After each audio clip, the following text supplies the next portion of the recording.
All right. So we worked on using Akasha to open the matrices and then light to permeate through the matrices. And for clairvoyance, you use the E to generate the opening. It's an Akashic frequency. It's a violet color. And then the S as the light, which opens the clairvoyance. We ran that through the eyes. Now there's a how much of each and a timing to it.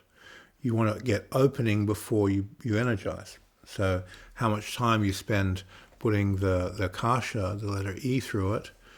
Once you feel a tunnel effect turning to an opening funnel, so it's spiraling out like a trumpet, that opening effect, you run the Akasha through it as a type of, you don't put fate in the skill, you put fate in the opening when you run the Akasha through that this person's now open and they're susceptible to clairvoyance if they want it. And then as you run the letter S through that pattern, then the potential for opening is there if the person wants it. There's a freedom of choice you put inside the command. Now the same process we want to apply to all the gates of the body. Now the gate you're most familiar with is feeling. So we're going to touch a partner's skin, and then pull the feeling body open, and we're going to use the letter E to generate that openness. And interestingly enough, by touching the organ and then putting E into it, the clairsentience just arises. Now you can put a magnetic letter into it, like the letter M, the letter J, and so forth, and have a look at which magnetic water element letters you resonate with and what the person needs. Like letter G is really good for clearing a resistance to abundance. If a person has these ideas that, no, I've got to really work hard for my money, and you want to put them more in the flow of money rather than the flow of hard work, then you use the E to open the feeling and the letter G to reset the relationship. And things like letter G have a tendency to give you an unconscious ability to see opportunity. So if you're a business person, you start seeing opportunity for business everywhere with letter G. Your unconscious just aligns and makes it visible. The opportunities were always there, but you hadn't signaled the unconscious you want to see them. And as soon as you put the letter G into the unconscious, you see opportunity for wealth creation. And it's a nice place to be in. Even if you don't take advantage of it, it feels good knowing the information. It gives you a sense of security. If you ever need more money, it's easy to step into these opportunities and take them. So a daily letter G will awaken that unconscious skill, unconscious synchronicity. And you'll find yourself putting yourself in situations where the opportunities are much more available. So you'll just see them, you'll be synchronized to the opportunity as well.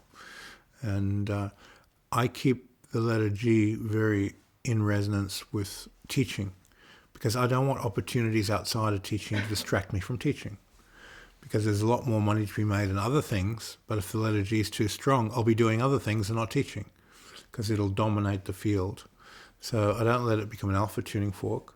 I only put it into an easier ride teaching so that students just appear and the classes are there and I don't have to stress about it and the money takes care of itself, and there's a nice flow in a teaching career. Rather than making it a universal frequency around me that's looking for hundreds of business opportunities and doing them all the time. If you're a businessman, perfect. If you're a practicer, you steer it in the direction of your practice. Otherwise, it'll distract you from practice. People with too much money aren't going to get much practice in because they're polishing their toys. So it's how you manage it. Okay, so this exercise, if I can borrow you. We touch our partner's base names before. We put that letter E frequency in through the matrices. Get everything open. Once we've got that opening there, now we choose what frequency. So let's say if we go with letter M for clairsentience, and I'm inviting that energy directly into the organ that feels. So into the skin, into the nervous system. And I put it physically there first. Then I want to awaken more astral clairsentience. And there's a certain amount of negotiating with the unconscious for that. And you simply knock on the door. Do you want this? Yes or no? Yes. And in the moment you get the yes, you open the momentum with it to open that further. And then from there you go up to the spirit, and the spirit always says yes. There's no question there.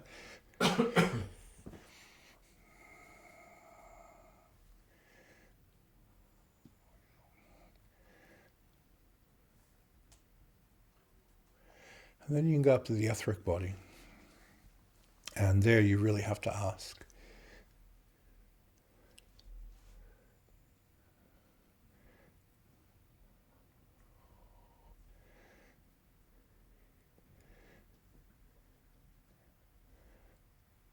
And then you synchronize all the bodies.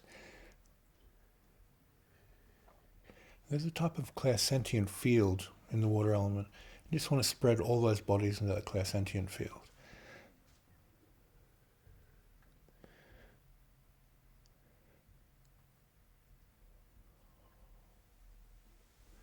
And this one I don't close. I just leave it and let him take ownership, and he closes it. Thank you. And what we want to do with this exercise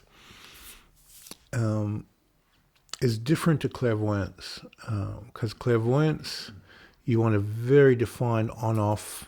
Now you're working within it, and it closes, and those rhythms, and those rhythms protect you. With clairsentience, it's a basic life skill. You want to be able to have a sensitivity to anything you choose to pay attention to, that your intuition is functioning. So whether it's a Dharma, you just know the Dharma. Like you're describing before, I know the aura of the energy there. I can't see it, but you know it. And that clairsentience gives you knowing. Now, you can bypass that and have direct insight to know directly in the mind, or you feel and then you know. So there's an intuition which leads you to knowing. So you can bypass all the 5 gates and just simply know. And most masters of the Dharma, that's the way they function. They go into the intellect, they develop a process, they practice it, and they release on it, and the insight mind directly gets stimulated, and they just know things. It just arises. They're not clairvoyant, they're not clairsentient, they're not clairaudient, they don't have any of the 5 gates opened psychically, but the insight mind, due to developing intellect, release, and practice together, just opens one gate, and that's the only gate they need for ascension. And that works. But then they don't really have practical skills for service, for life, for interacting with nature, and so forth. It's limited to high-frequency dharmas, not general life, because we experience general life through our bodily senses. So you want those gates to open up for path of service and healing and so forth. So someone that has high insight and developed it through the intellect and practice is very unlikely to be able to heal anyone, because they don't have that gateway to the physical world for energies to materialize physically in their path of service. They'll be an excellent teacher, an excellent practicer, but that'll be where it stops. So when you're working out these causation chains and how they function practically in your life, you want to break them down into your path of service in your daily living. This intuitive field, and it is a field different to clairvoyance, when you expand into the field, you're sensitive to whatever is there. So you expand to the field of the room, you're sensitive to people within the room, their thinking process, their feeling process, their bodily sensations, their health, and so forth. And you want to limit this because it's too much information all the time. So some people will limit their intuitive field to safety. And that's a natural evolutionary process. You want to be safe if you're in an environment where there's unsafe people. So that intuitive field is protecting you. So your protective chi stimulates, and you're protecting yourself from viruses and health issues and aggressive people and conniving people in your workplace and whatever it might be. There's a protection in that intuitive field. And you only get information relevant to that. If you're a healer, your intuitive healing consciousness is picking up data about people's health all the time, if that's your profession. If you're a teacher, that intuitive field is breaking down and translating information to make it palatable to teach. So you can, this is how I can share that piece of information. So that's happening in that intuitive field. So you choose how this intuitive field you're going to relate to it, and through what aspects of your life you're going to utilize it. And it's a choice. You build that particular skill set. So the martial artist always wants to read intention. They want to be one step ahead of the person they're sparring with. And that intuitive field builds that. If you're doing Tai Chi, here it comes. The person's coming in, you're right place, right time. That's what their intuitive field moves towards.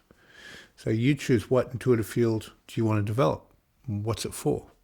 So my primary use of the intuitive field is to amplify the translator function, the universal translator that brings information into an understandable context so that I can practice it and the people I share it with can practice it.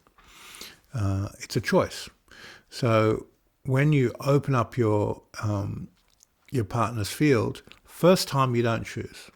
They don't choose. You just open up and see what happens. Because if you're too firm on your choice, you could be taking away the potential for things you haven't seen yet. So there's a degree of open exploratory practice with that intuitive field. And then there's, I need these skills for life. And then you specifically develop certain intuitive skills and you have an openness to others. And like the major is translation skill and the minor is, whatever else pops up, I'll just work with it. And you can choose the percentages of how you spread your effort and how you spread your openness and your susceptibility to because as soon as you touch something that's interesting, you're going to take time to investigate it. And it may be a dead end or it may be really cool, but you might spend a year on it. So it does take time. So if you're clear on where you want to go, but you're open to other possibilities, you have to balance it out within your own intuitive feeling. And your unconscious listens to you and responds. If you're too open, you're going to be grabbing at everything. If you're too closed, you'll just be, this is what I want and nothing else. So you find your balance point within that intuitive field. So we touch our partner, letter E, open them up. Once they're open, magnetize the sensory organ of the body of feeling, and then open up the astral sensory system, and open up the spirit senses in the mental body, and open up the etheric body to universal laws of rhythms and the different effects of the letter M that you're working with, of the water element. And as you align them, there's this field in which you feel synchronized to as you're doing it. And you synchronize your partner to that field. And that's what the alignment or synchronicity of the bodies do. It aligns you into an intuitive field. That intuitive field is relevant to the person's need. If it's a physical need of security, protection, it comes back down to nature, magic, and physical environment. If it's an astral intuitive field that's needed, or mental, on the bridge between the mental and astral is a translator. The translator operates at each matrix level. It bridges from one to the other. It needs to translate. So when you get something from Akasha, from a light realm, and it's moving to the mental body, it translates into a perception of mind, and it translates into a perception of language, and it translates through the perception of feeling and action. So we have translators in every matrix. Anywhere there's a matrix, there's a gap. Anywhere there's a gap, you need to translate to make things palatable and useful. So the way you connect into that intuitive field and what level, when you're connecting to the Akashic intuitive field, you're in resonance of lawfulness, universal dharmas, universal principles, how the universe is structured. And the mind's way out there in a place of, wow, this is fascinating, but you've got to make it macrocosm reflect in a microcosm so that's useful. So you need the mental, astral, and physical intuitive fields to make sense of what's above that. and you'll figure this out pretty quickly. So when you open up each one, your partners can get experiences that they're unfamiliar with and open things they're unfamiliar with, and then they can manage where they want to put their attention in the future based on what their goals are. Martial people are almost always going to be closer to the physical. Healers are almost always going to be closer to the astral. Buddhists are always going to be in the mental, and it just slots that way. Because the mental body, translating dharmas and understanding the framework of Buddhism, it's a spirit sense. You've got to work within the spirit to translate and understand that. The Akashic principles are only needed in the second half of Buddhist training. The insight mind needs to understand how to practice in the first half of Buddhist training. So it's all mental body intuition. And you choose what expression you want to work with Clairsentience. Okay, so touch your partner, letter E to open them up. Yes? How we do the letter E? We did it in the last workshop with all the Akasha breathing exercises, where you're releasing time on vital, releasing space on astral, and then paying attention to infinity quality and breathing that infinity quality. So you just breathe that infinity quality into your partner to open them, defabricate, get them to float, and then from there you invite magnetic energy into them. You magnetize a field to stimulate clairsentience. And you can do that through a prayer if you wish. Yes? When you talked about the translation, when information is coming through the matrices, by the time it reaches the intellect, is there quite a bit of information that's lost? Every bottleneck you're going to lose. Yeah. You can only take what you can translate. So it's ironically, at the Akasha level, the information is infinite, and as soon as you bring it to the mental, how much can your mental body perceive? Bring it to the astral, how much can your intellect deal with? And bring it to the physical, how much can it act upon? So that's just funneling down to very little at the end. But each time it bridges, you get, your spirit generates a type of immunity response, an equalizing response to whatever you translate. So not only do you get this unconscious knowing, but you also get this unconscious resistance that ceases to affect you in the same ways it did before. So an energy will come through that you're familiar with, and that familiarity goes, I'm comfortable with that. It's not, I can release and go past it if I want, rather than go, what's this resistor? You've translated it, so it's in a state of non-resistance, and consciousness can go past. So for the Buddhist process of release, the more you understand through translating, the better your ability to ascend is, because there's less resistors there. Once you've translated something, the mind can move past it. It's just part of the mechanism. And that's why the academic path in Buddhism is so valuable if they balance it with practice. Because just understanding something makes the mind go past it. I got that, and it just moves. But if a person reaches something, goes, what's that? I don't get it. They're resisting, and they can't just release it until they've dealt with it in some way. They've got to physically act it out, emotionally act it out. There's got to be some sort of management alchemy there, and the intellectual path, through understanding something, you're transforming the resistance into a state of freedom for the mind to move past it. So Buddha used the intellectual academic path for his ascension. Everyone has a different path. If a person's living a very physical life, it would always be inside of physical activity of how they'd move those points of resistance. It'd be acting them out more through activity. Okay, so open the matrices, open the magnetic energy, and then go physical, astral, mental, and then the Akasha opening for your partner. And don't close the doors afterwards. Let your partner stay open, and let them stay there for as long as they want before you change over. It might be several minutes, might be, I'm just going to stay here for 10 minutes and take ownership of this by paying attention to it. Whatever time it takes, it takes. All right, have fun.